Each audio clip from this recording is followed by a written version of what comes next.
ఇది స్కాంద పురాణం నుంచి గ్రహించబడిందండి. కార్తీక మహత్యమందలి 25వ అధ్యాయం. కార్తీక పురాణం 25వ రోజు పారాయణం 26/11/2024 మంగళవారం. అంబరీషుడు దూర్వాస మహామునిని రావటం అతిథిగా అతను నదీ స్నానానికి వెళ్ళేటప్పటికి ద్వాదశి వ్రతం చేపట్టిన అంబరీషుడు ఆ వ్రతాన్ని పూర్తి చేయాలి అని కృతనిశ్చయంతో ఉండి అతిథిని పిలిచి భోజనం పెట్టకుండా తను తింటే మహాపాపం అని ఆలోచించి, మనం అనుకున్నాం కదండి కిందటి అధ్యాయంలో, పండితులందరినీ పిలిచి వాళ్ళందరికీ తన సంశయాన్ని చెప్పారు.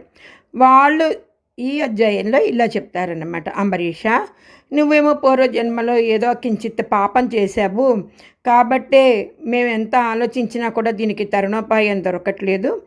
అంటే మనకి బ్రాహ్మణుడు చెప్పింది వేదవాక్కు కాబట్టి వాళ్ళు కూడా దానికి సంశయంగా ఏం చెప్పారంటేను, నీ చిత్తానికి ఏం తోస్తే అంటే నీకేమనిపిస్తే అది చేయి నాయనా, అంతేకాని దీని మీద మాకు పెద్దగా అంటే అప్పటిదాకా ఇలాంటివి జరగలేదు. ద్వాదశి వ్రతం ఉల్లంఘన చేయొచ్చా చేయకూడదా, నిర్జలం జలం తీసుకోవచ్చా తీసుకోకూడదా, ఇలాంటి సంశయాలు అంటే ఇలాంటి ముని ప్రవర్తనలు జరగలేదు. రావటం, బ్రాహ్మణులకి భోజనాలు పెట్టడం, సమారాధన చేసి తాను భుజించటం, ఇంతవరకే జరిగింది అప్పటి వరకు. ఇది ఒక మలుపు అన్నమాట. తర్వాత అయినా సరే వాళ్ళకి ఆయనకి అర్థమైపోయింది ఆ పాపం కానీ పుణ్యం కానీ వాళ్ళకి కాకుండా ఇవన్నీ స్వయంకృతాపరాధాల కింద నా మీదే తోసేశారని అనుకుని అంబరీషుడు ఏం చేస్తాడంటే కొంచెం జలం తీసుకుని తాగుతాడు. ఆయన ఏమనుకుంటాడంటేను, జలం సేవిస్తే ద్వాదశి వ్రతం మనం అయిపోయినట్టే అనుకుంటాడు. రెండో రకంగా ఆలోచిస్తే జలం స్వీకరించినంత మాత్రాన అతిథికి అవమానించినట్టు కాదు, అన్నం తిన్నట్టు కాదు, కేవలం ఆ వ్రతం అయిపోయినట్టు మాత్రమే అనుకుని కొద్దిగా జలం తీసుకుని ఆ పండితులందరూ ఉండంగానే తాగుతాడు. తాగి గుట్టక మింగాడో లేదో అపరరుద్రుడైన మన దూర్వాస మహాముని గారు వేయించేసేశారు. వచ్చి ఆయనకి ఎంతో కోపం వస్తుంది. మూర్ఖుడా, అసలు ఎన్ని తిట్టాలో అన్ని తిడతాడన్నమాట. నీకు అసలు నీ చండాలుడివి, నన్ను భోజనానికి పిలిచి ఆ అతిథిని పిలిచి ఆ అతిథికి ఏమీ చేయకుండా నీ ఇష్టం వచ్చినట్టు నువ్వు జలపానం చేస్తావా, నువ్వు తినేస్తావా అన్నం అలా ఇలా అని ఇంకా అసలు ఉచ్చం నీచం మర్చిపోయి తనకి ఇష్టం వచ్చినట్టు తిడతాడనమాట. నువ్వు పురుగువై పుడతావంటాడు. ఇంకా ఏమీ మాట్లాడలేకపోతాడు అంబరీషుడు. ఈ గాలి వానాలేని పిడుగులు పడిపోతుంటే నెత్తి మీద ఏం చేయాలో అతనికి అర్థం కాదన్నమాట. జలపానం చేసేసావు నువ్వు, ఇది భోజనంతో సమానమైందే ఆయన తేల్చేసాడనమాట. జలపానం చేస్తే భోజనంతో చేసేసావు కాబట్టి నీవు నమ్మక ద్రోహివి. నువ్వు పిలిచావని నేను వచ్చాను. నేను స్నానానికి వెళ్ళొచ్చే లోపల నువ్వు తినేసావు. ఇంకా నీ ఆతిథ్యం ఏంటి, నువ్వేంటి, అసలు నువ్వు ఇచ్చే గౌరవం ఏంటి, అసలు నీకు మునుల పట్ల ఉన్న గౌరవం ఏంటి, నీవు అంత గర్వం ఉన్నవాడివా, నువ్వు అతిగా గర్వం కలవాడివి. అసలు అంబరీషుడు భాగవతోత్తముడని మనం ముందే చెప్పుకున్నామండి. అతను విష్ణు భక్తుడు అన్నమాట. నువ్వు నన్ను ఆహ్వానించావు, నిర్లక్ష్యం చేశావు, ఆయనకు అట్లా అనిపించింది. ఇవన్నీ వీళ్ళందరూ కారణ జన్ములండి. కారణ జన్ములు కాబట్టి ఆయనకి కోపం రావడానికి కారణం ఉంటుంది, ఈయనకి అనుభవించడానికి కారణం ఉంటుంది. అతను గడగడ వణికిపోయాడు. మహానుభావ, నేను జలపానము మాత్రమే చేశాను, అన్నం తినలేదు, నన్ను భోజనం చేయలేదు, నన్ను మన్నించండి. మిమ్మల్ని ఇది అవమానించడానికి కాదు, నేను చేసిన ద్వాదశి వ్రతం ఉల్లంఘన కాకూడదన్న ఉద్దేశంతో తప్ప నేను మిగతా విషయాలు నేను ఆలోచించలేదు.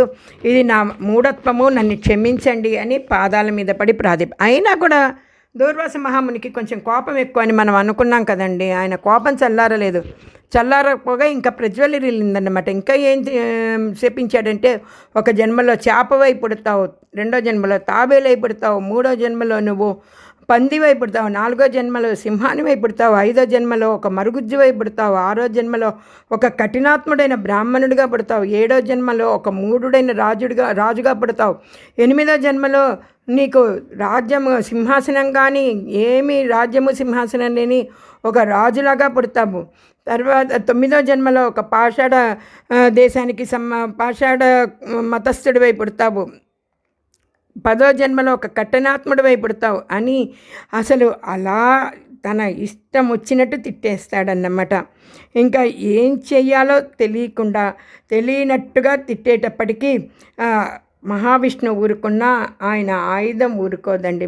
మహావిష్ణువు యొక్క ఆయుధం సుదర్శన చక్రం ఆయన వెనకాల పడిందన్నమాట. శ్రీ విష్ణువు బ్రాహ్మణ శాపాలు అన్నీ కూడా ఆయన బ్రాహ్మణుడికి తనకి మధ్యలో ఉండి ఇంకా శాపాలు ఇచ్చాక కూడా ఆ దూర్వాస మహాముని శాంతించకపోగా ఇంకా తిట్టడం మొదలుపెట్టాడన్నమాట. శ్రీమన్నారాయణుడు తన శ్రీచక్రాన్ని వదిలిపెట్టేశాడు. సుదర్శన చక్రాన్ని వదిలిపెట్టాక అది దూర్వాస మహామునిని తరుముతూ వెళ్ళింది. దూర్వాస మహాముని మానవ లోకంలో ఉన్న వాళ్ళందరినీ అడిగాడు. వాళ్ళు ఎక్కడ రక్షిస్తారండి మహామునులు? ఆ శ్రీహరి చక్రాన్ని అడ్డుకునే ధైర్యం ఎవరికైనా ఉంటుందా? ఉపశమించే శక్తి ఎవరికీ ఉండదు. బ్రహ్మలోకానికి, దేవేంద్రలోకానికి, కైలాసానికి వెళ్ళి ప్రాధేయపడ్డా కూడా ఆయన్ని ఎవ్వరూ రక్షించలేకపోతారు. ఇంకా ఆయన ఏమి చేసేది లేక చివరికి విష్ణులోకానికి వెళ్ళి ఆయన పాదాల మీద పడతాడనమాట. చక్రాయుధం నుంచి బారి నుండి దూర్వాసుని కాపాడేవారు లేరు. ఎందుకంటే శ్రీహరి యొక్క సుదర్శనానికి అంత శక్తి ఉంది.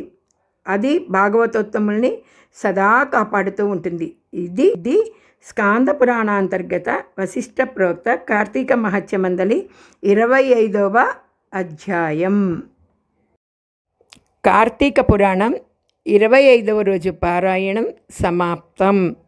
సర్వం శ్రీ హరిహరార్పణం. దానములు యథాశక్తి మీకు తోచినవి, మీకు ఏమి తోస్తే అవి చెయ్యొచ్చండి.